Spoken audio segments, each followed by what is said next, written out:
Es profesor del Departamento de Ciencia Política de la Universidad Wake Forest, experto en instituciones políticas y sistemas electorales, también con mucho conocimiento del sistema chileno, ¿verdad? Que nos llama la atención, y el verdadero The Big Boss de Hassan. Digamos la verdad. Peter, bienvenido a La Voz de los que Sobran. Muchas gracias por venir en tus vacaciones, entiendo, ¿no? Exactamente, pero es un gusto hacer una parada aquí para conversar un poco de la política con mi empleado. Eso, Sí. porque es el Big Boss. Exactamente, exactamente. Fantástico. Bueno, estábamos conversando, Francisca, nuestra directora, decía, ciencias políticas, tienes que haber leído los papers de Peter.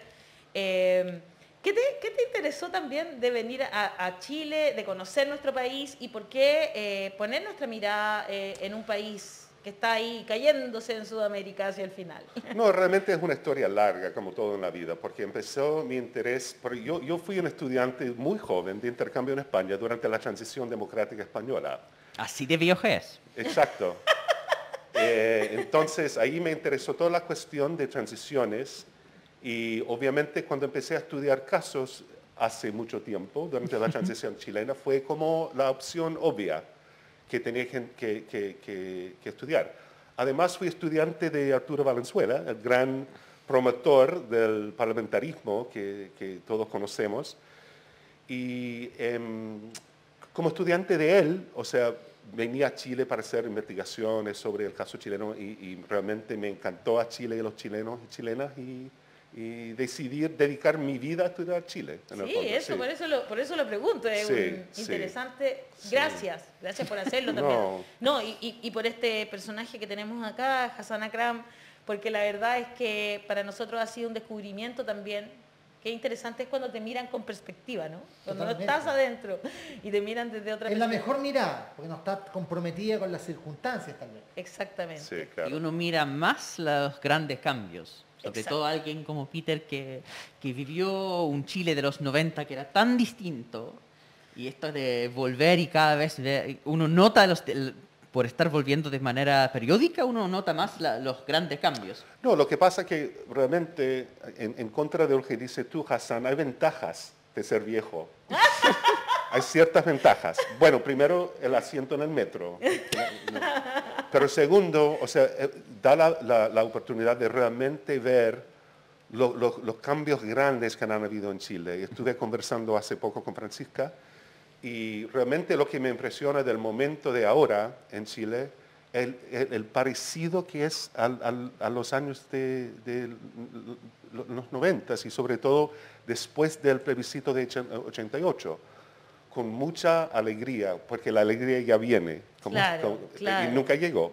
Nunca llegó. Claro, y me temo un poco lo que está pasando ahora, que hay expectativas muy, muy altas en Chile. Es el mismo feeling que había aquel entonces. Y eso es muy peligroso y además representa un desafío muy importante para el nuevo gobierno y el constituyente. O sea, ¿Por qué peligroso, Peter? no, porque realmente sabemos todo y ahora me va a criticar mi gran amigo Hassan por ser conservador. O sea, sabemos que el gran desafío de Chile es la desigualdad. O sea, sin duda. Absolutamente. Entonces, y hace años que lo estoy diciendo y otros observadores, que es obvio, una cuestión obvia, simplemente tienen que caminar por las calles de Santiago para darse cuenta de lo que está pasando en este país.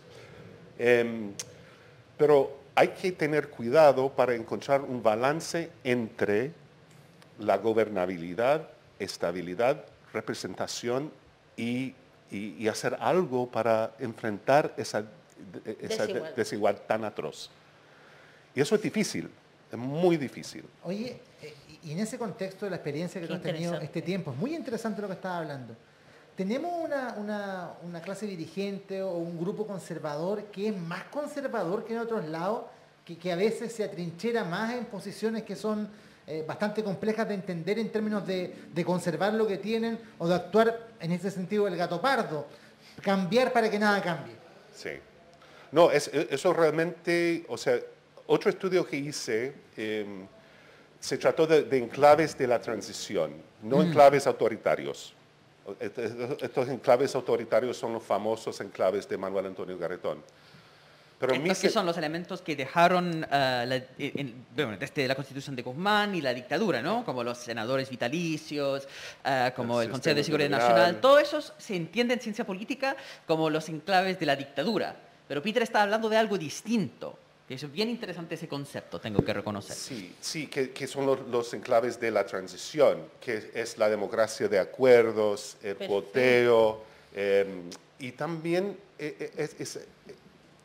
o sea, la incapacidad de enfrentar los cambios económicos necesarios, porque siempre pensando en la estabilidad en vez de los otros aspectos de la democracia, que son iguales de importantes.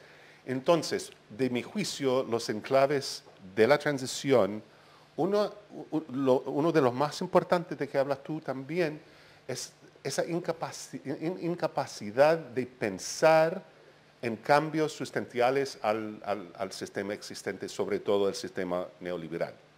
Interesante. En esa cuestión es estamos una de acuerdo. comparación entre estabilidad, por ejemplo, y libertad. Exacto. Como a mí me llamó la atención, por ejemplo, de la manera en que todas, todos y todes aceptamos, porque yo también me incluyo, ¿cómo se llama cuando en la noche no puedes salir? El Toque de queda, muchas gracias. El toque de queda lo aceptamos sin problema. Y en otras partes del mundo yo veía que la gente reclamaba como, esta es mi libertad, no sé, en Francia, liberté, no sé qué, y salían a las calles y reclamaban. Y acá nosotros, en beneficio de la estabilidad, sí, toque de queda, sin problema, más de un año tuvimos. Sí, no, es interesante, porque estaba comentando un amigo cuando recién llegué, porque tenía que hacer mi cuarentena después de entrar al aeropuerto, esperar en casa y no salir, ni ir a ninguna parte. Entonces mi amigo dijo, bueno, eso hacen en Estados Unidos también. Yo dije, jamás, nunca. La gente, o sea, habría una revolución si tú dices a algún gringo tiene que quedarse en casa. Por eso tuvimos tantos problemas con la pandemia. Pero igual, sí... Los países que tuvieron más éxito con enfrentar la pandemia son sociedades con culturas más obedientes, jerárquicas, autoritarias. O sea, la lista normalmente es China, Japón, esos países que tienen peso cultural de obediencia. Claro. Y curiosamente Chile está en esa lista. Sí. No, pero por otra parte, o sea, pasó el estallido. Exacto. Entonces, no estamos hablando de una sociedad que acepta todo, ¿Y esperabas ese estallido? Desde tu análisis social, digamos, y que llevabas años hablando sobre la desigualdad, ¿esperabas que Chile tuviese una especie de revolución? Porque, digámoslo, absolutamente. O sea, empecé escribiendo en 2009 sobre esa posibilidad. Y la gente dijo, no, eso no va a pasar. Sí, puedo creer, 10 años antes. Sí. Y la gente dijo que no, eso no va a pasar, no realmente, porque Chile es diferente, no pasan cosas así. Es una sociedad muy obediente. Tuviste ese debate con Pato Navia sobre la crisis de representación, ¿cierto? Exactamente. Porque Patricio Navia dijo que realmente que la gente en general estaba muy satisfecha con el modelo en sí, pero simplemente hacer ajustes. Y yo dije que no, que absolutamente que no fue, él dijo algo sobre, no sé, la gente quiere estar viajando, hay mucha gente viajando en el avión chilena en primer clase, sí. Y hay más gente que quiere entrar y no pueden entrar y que necesitan más espacio en economy comfort para más chilenos, o sea, porque había demasiados en economy, entonces simplemente tuvimos que, o sea, reajustar el avión un poco y ahí arregla el problema, pero absolutamente sabemos, mirando atrás, que no fue así, que fue una cosa mucho más profunda que estaba, o sea, hirviendo en Chile.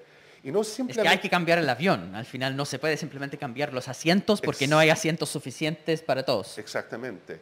Y además no se trató solamente del trabajo académico, o sea, he vivido mucho tiempo en Chile, vengo súper seguido, muchas veces al año antes de la pandemia, y yo lo vi en la sociedad en sí. Por ejemplo, o sea, los taxistas siempre, o sea, uno se aprende mucho de los taxistas en Santiago. Y yo diría que en toda parte del mundo, ¿no? Sí, no, en toda parte del mundo, Siempre sí. son medio fachos, eso sí. Bueno, hay que corregir por el sesgo. Eso sí.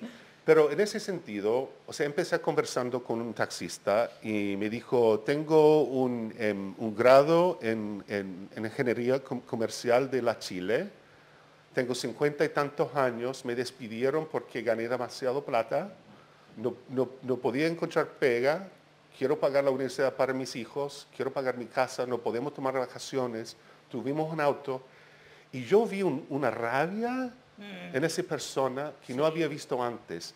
Y lo vi conversando con muchos chilenos y chilenas, o sea, diciendo la misma cosa, esa falta de justicia. Y eso es la conexión gringa también, porque esa misma gente explica, de mi juicio, el fenómeno Trump. ¿En qué sentido? Porque Chile tiene una vinculación con Estados Unidos evidente, digamos. Sí, no, pero estoy diciendo que la misma fórmula en el fondo, o sea, un tipo que tiene que tenía una pega no sé, en fabricación de autos, algo así, o sea, miembro de un sindicato, que tenía su casa, que podía mandar los chicos a la universidad, podían tomar vacaciones, y de repente se va esa planta a México o a la China, claro, y queda sin pega y está trabajando en el Walmart ganando el salario mínimo. Está furioso. Obvio. Y eso para mí explica un poco el fenómeno Trump, que Hassan sabe mucho más de los mecanismos económicos que causan este tipo de problema, pero no es solamente en Chile y tampoco es solamente en Estados Unidos. Está pasando en muchos lugares del mundo, como sabe Hassan. Pero en el caso de Chile, eso dio primero en el estallido, que al final Estados Unidos tuvo Black Lives Matter y otros movimientos que eran también estallido estadounidense, uno podría ser. Pero lo especial de Chile es que tiene un correlato institucional que es este proceso constituyente. Sí, eso que es sí único en el mundo, claro, por primera vez, sí. ¿Ves en ese proceso entonces la posibilidad de enfrentar estos problemas y empezar a resolverlos? Bueno, ese es el gran desafío, ¿no? O sea, eso es precisamente el balance que encuentro importante que tiene que caminar el nuevo gobierno y también el constituyente. Y es súper difícil porque intentaron de hacerlo una vez en Chile, porque todos los gobiernos concertacionistas, hay que acordarse, tú no te acuerdas porque tenían como 2 años, algo así. Hay que acordarse de que realmente en los primeros años ese fue un modelo mundial. La gente miraba a Chile y dijo, mira esa transición modelo, perfecto, están caminando este balance perfectamente. Y vemos que realmente no fue así. Yo diría que sí, al principio fue así, o sea, tenía que caminar, pero es que seguían en el mismo camino. No nos movimos de ese Claro, de o sea, camino. ese camino sí fue buen camino para los primeros 5 años. Totalmente de acuerdo. ¿Sabes Sí. por qué? Porque el punto de inicio, tal vez, esa energía que se dio, yo me recuerdo, era más pequeño, pero cuando termina la dictadura y comienza la transición, hubo una apertura donde todo era maravilloso. Es que pasamos de ser grises a ser coloridos. Entonces, Es como la sensación todo lo que íbamos a encontrar Exactamente, bonito sí, y está claro. correcto.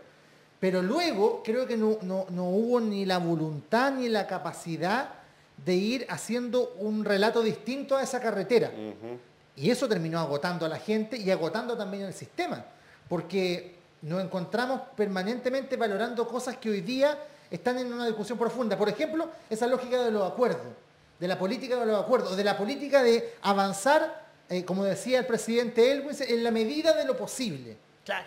Y creo que definitivamente esa fue una falsa división de nuestra clase dirigente. Me está hablando solo el teléfono ahora. Debe ser Putin. Bueno, de la clase dirigente y también de nuestros políticos en general que abandonaron la raíz con la población misma. Perdieron contacto con la realidad. No, pero esta es una ironía súper grande si lo piensas. O sea, que hablar de acuerdos que sea mala cosa. Pero en el caso Sí, chileno, es mala cosa. es mala cosa, Sí. o fue, no, O al principio no, pero al final sí, llegando a los años, no sé, de Lagos, algo así, ahí empezó, o sea, la gente empezó a cansarse un poco de esa cuestión, de esta lógica de estabilidad. Pero encuentro también, o sea, siendo mayor, encuentro también, porque yo creo que la generación más joven no se dan cuenta, se culpan mucho a los años de la concertación por ser demasiado conservador y todo lo demás. Pero yo entrevisté a Alwin y él me dijo que después de su periodo, y me dijo que estaba bien dolorido porque la gente no se entendía el peligro que existía en los años de su administración.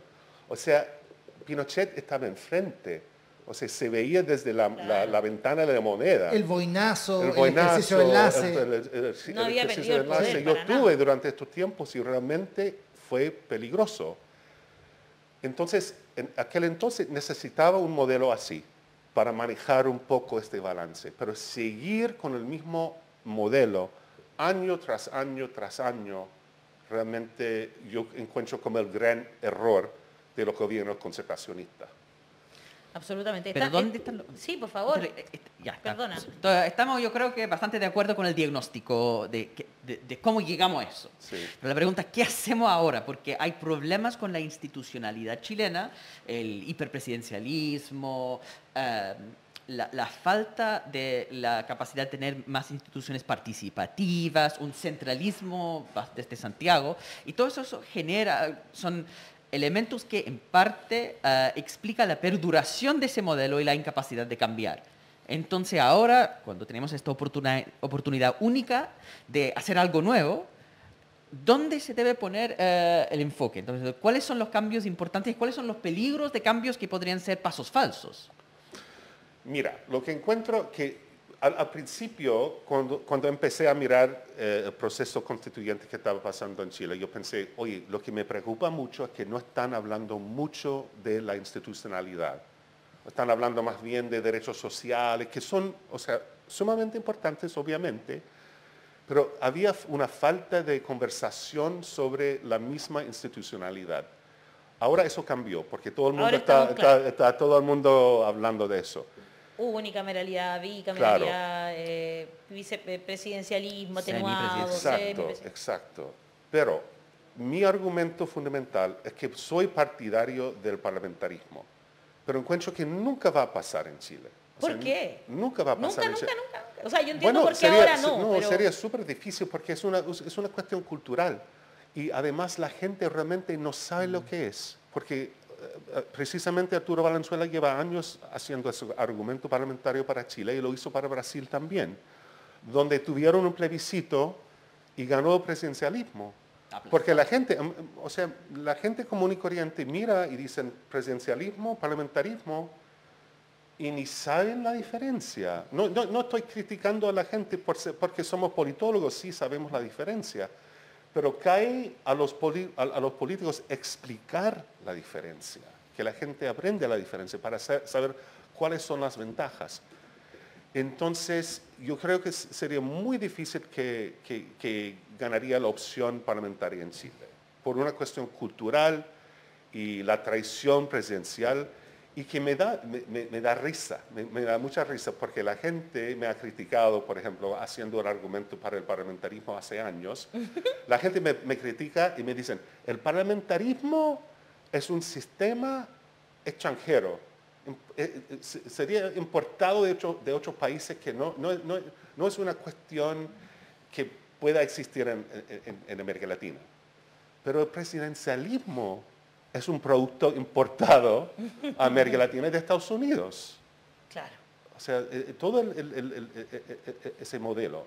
A pesar de que es un país federal, que muchos bueno, pensarían claro, que está más diluido el poder. Sí, o sea, no es una copia exacta, pero el presidencialismo en sí viene de Estados Unidos, obviamente. Como habían dos modelos revolucionarios durante los años de independencia de América Latina, el francés y el americano. Y sabemos qué pasó con el francés cuando ocurrieron las revoluciones latinoamericanas. Entonces solamente existía ese gran modelo revolucionario de Estados Unidos como modelo para los sistemas políticos de América Latina. Perfecto. Voy a leer algunos comentarios que ya tenemos, muchos comentarios. De hecho, hemos ido subiendo en nuestro público. Muchas gracias por conectarse, por supuesto. Amelia Enríquez dice, tiene el mismo acento de nuestro querido Hassan. Helga Irene Reynoso en el Facebook dice, ese genio debe ser el mejor empleado del mundo, se refiere a Hassan. ¿Y su jefe? Josefa Bastías dice, fue casi una revolución según la policía británica.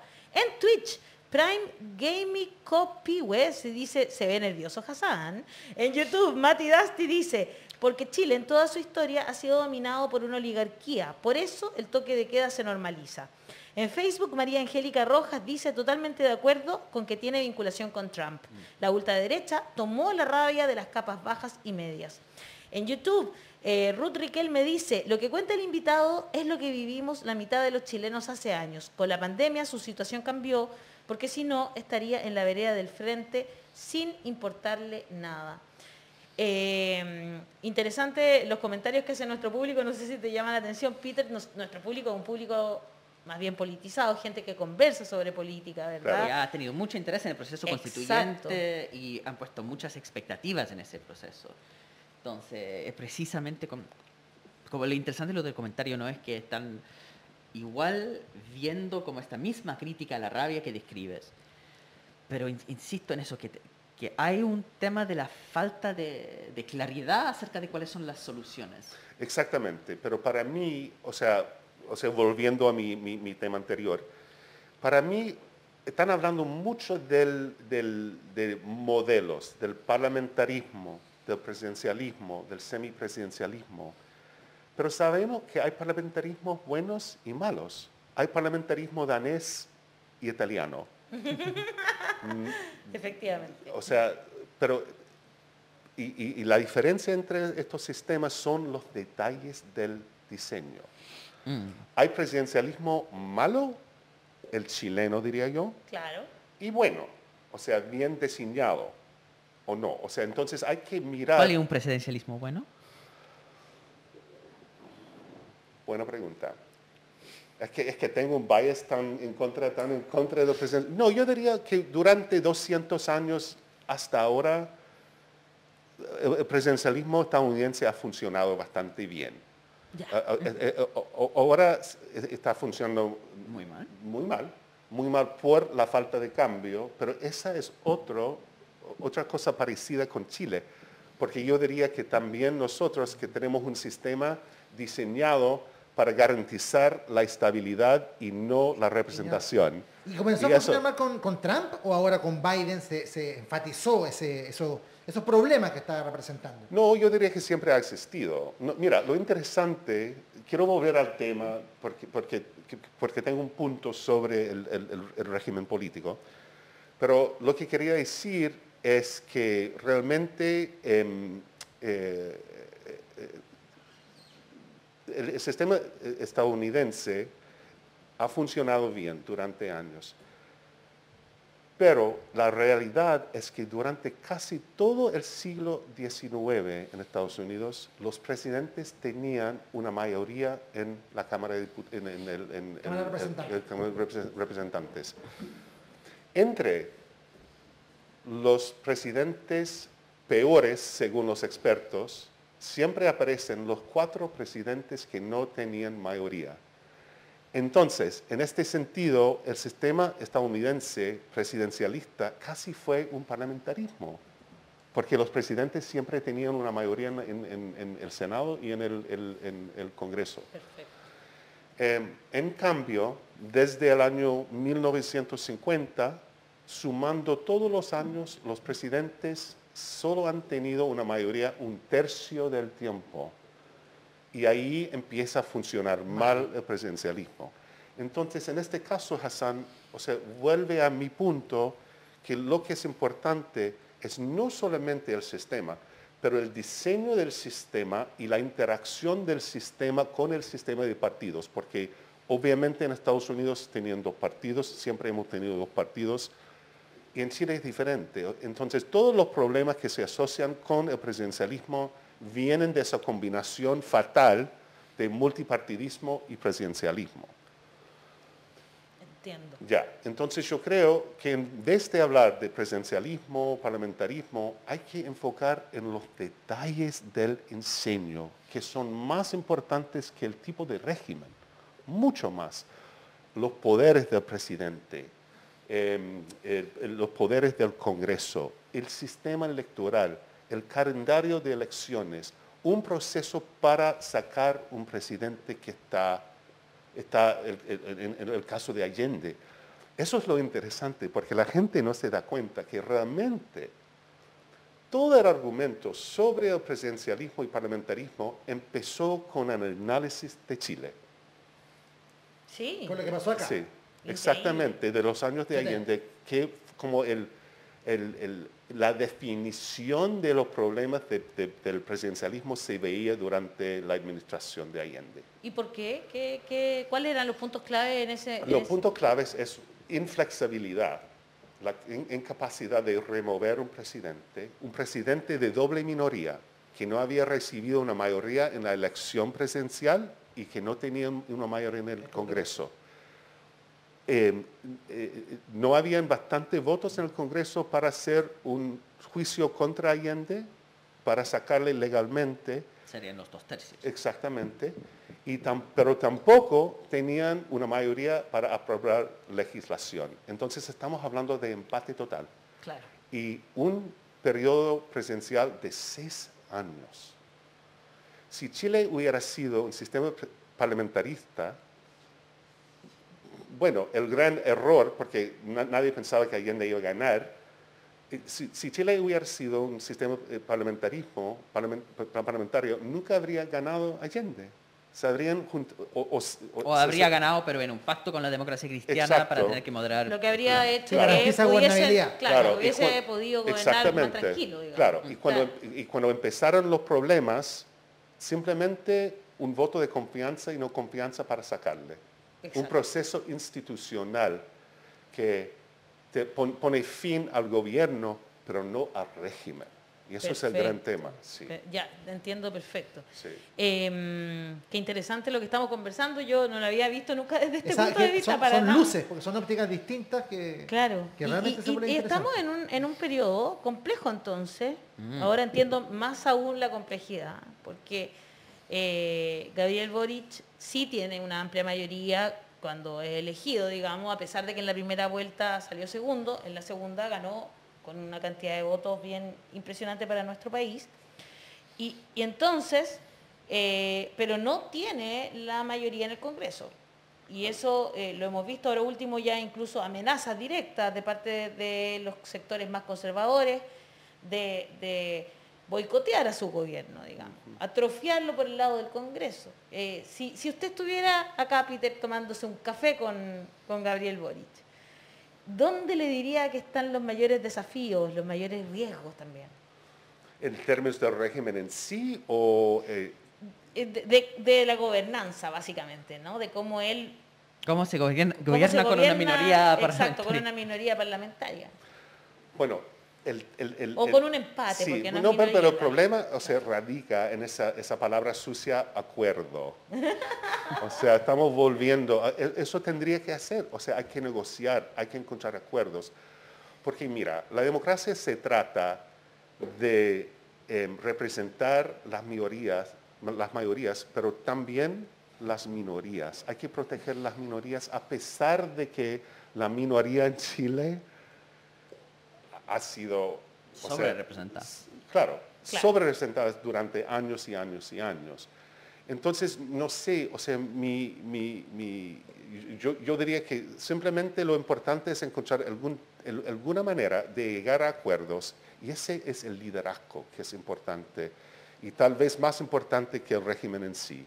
Entonces, hay que encontrar estos acuerdos, a pesar de, y es difícil porque para mucha gente que apoya a Boric, negociar con esa gente es una cosa que dicen si llega que un acuerdo con la claro. DC, no sé si nos va a gustar mucho algunas y algunos. Claro, claro. exacto. Sí. Exacto, y eso es complejo, ¿no? Absolutamente, sí.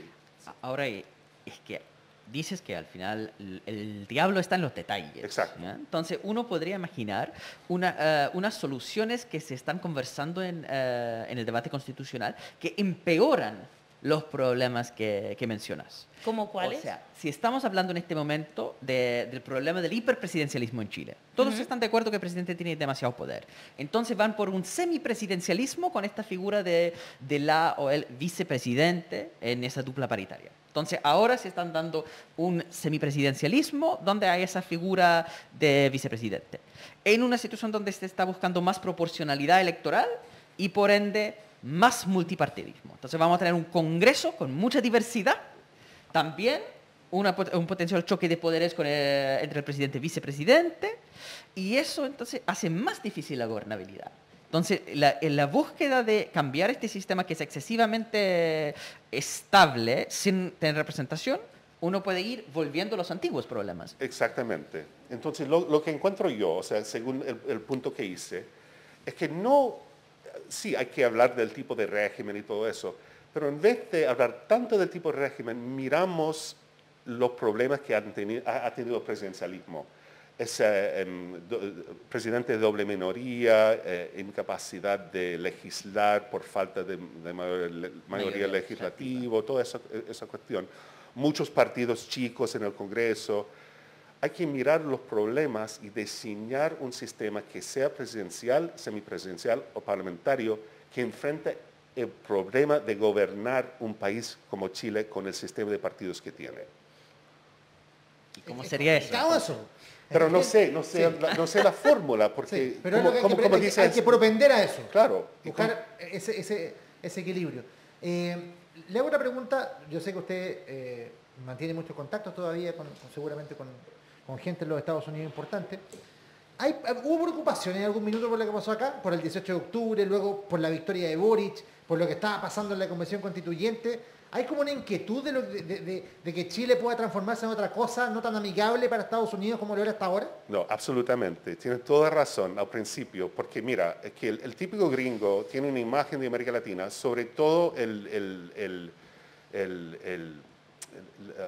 la izquierda latinoamericana, como radicales, como Fidel Castro, como Maduro.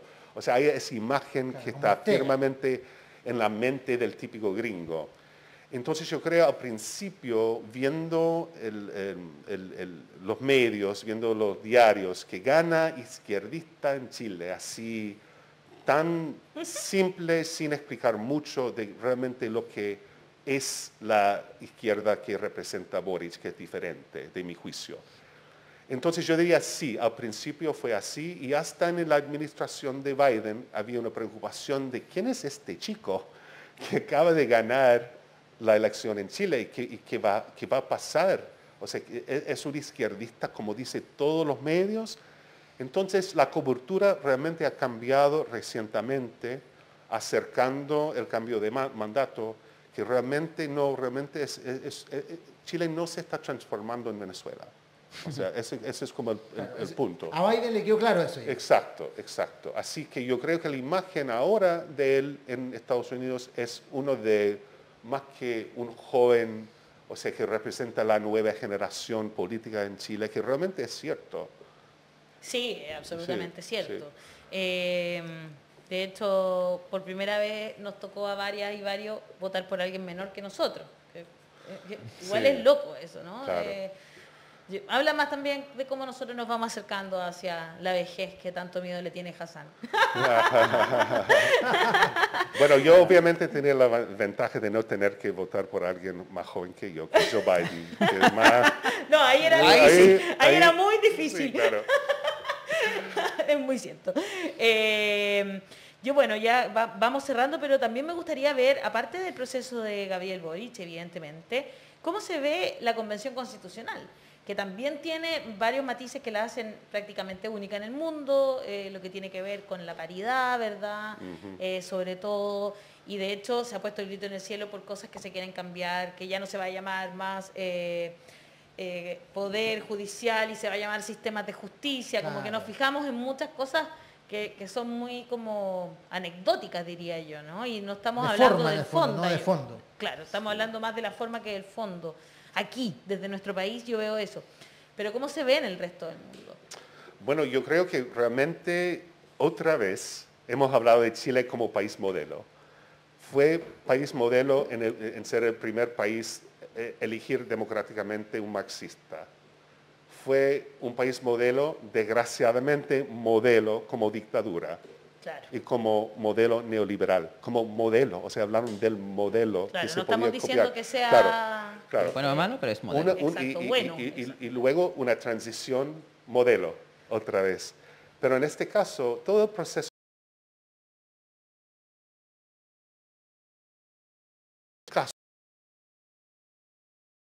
el movimiento social se transforma en un proceso constituyente.